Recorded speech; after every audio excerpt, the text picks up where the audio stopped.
ये खबर पारुल यूनिवर्सिटी द्वारा प्रस्तुत की गई है।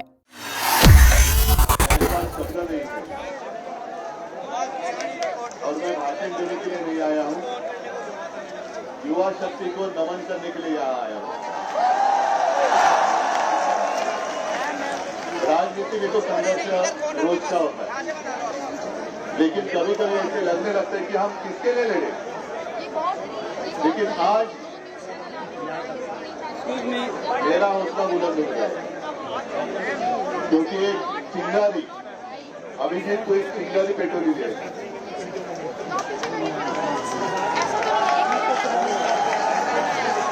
और ये चिंगारी ऐसे बोलने वाली नहीं है, हम नहीं बोलने देंगे। पहले तो मुझे ऐसे लगता था कि यहाँ मुझे आने की कोई आवश्यकता नहीं लगेगी। सरकार ऐसे हमें लग रहा था। मोबाइल ले रखा है मैंने सामने से ना, अभी ठीक है। लेकिन शायद आजादी के बाद पहली बार हम देख रहे हैं, अनुभव कर रहे हैं कि ऐसी सरकार जो अपने भविष्य पर लाठियां चलाती है। आप सिर्फ युवा नहीं हो, आप इस देश का भविष्य हो।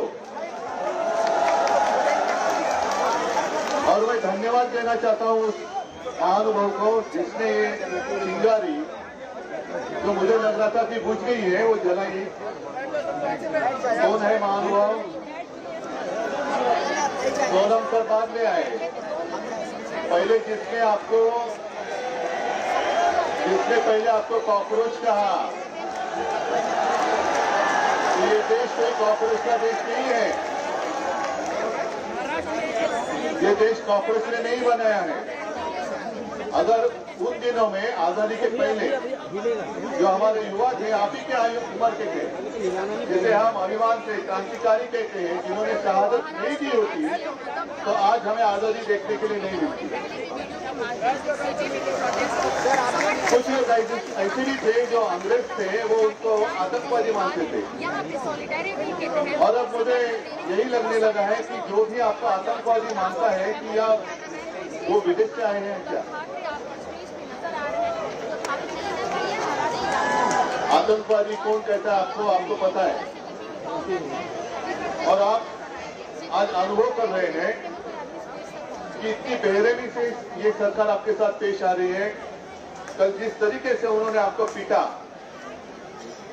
एक बात अच्छी लगी क्योंकि आप सबके हाथ में एक मोबाइल फोन है। कहाँ जाएंगे ये लोग?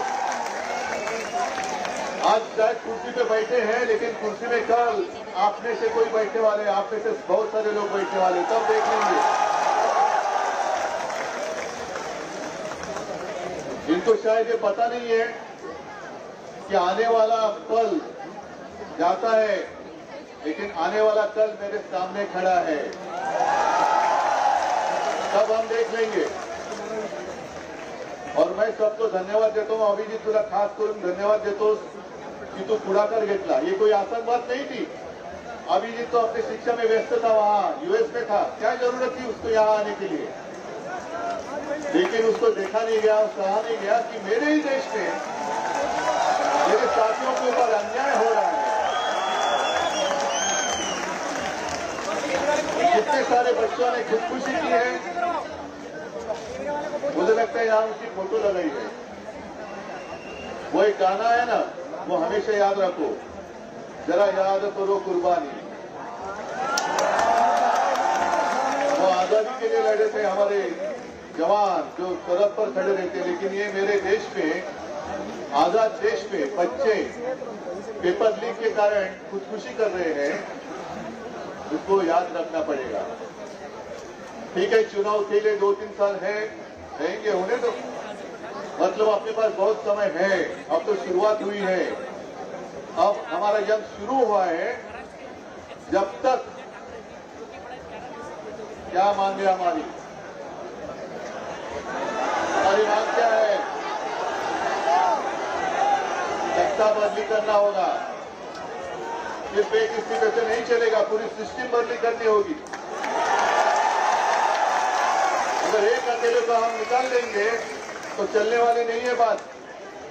जब तक सरकार बदली नहीं करेंगे तब तक आपकी जिंदगी में कोई बदलाव नहीं आने वाला है।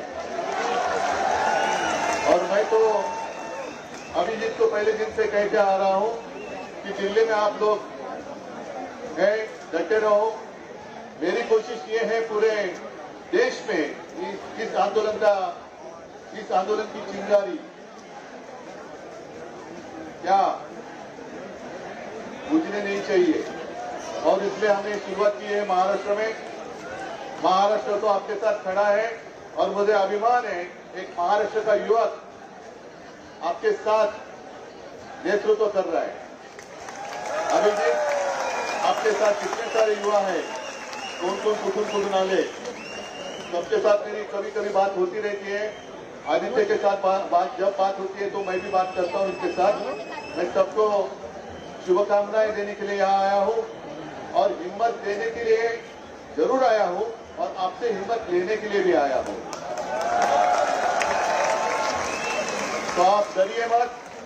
कल आपने जो भी हिम्मत दिखाई है मैं उसको नमन करता हूं, सचमुच वंदन करता हूं। और हम सब साथ हैं और शायद बहुत सालों के बाद जो हमारा देश का बंटवारा करना चाहते थे बीच में मजहब की दीवार खड़ी कर आज वो सारी दीवारें टूट गई हैं और राष्ट्र की ताकत, हर राष्ट्र की भावना हमारी एक है। वन नेशन वन इमोशन, सबकी भावना एक है और उस भावना के साथ हम आपके साथ हैं, रहेंगे और अंत तक लड़ेंगे। सबको धन्यवाद। जय हिंद, जय महाराष्ट्र।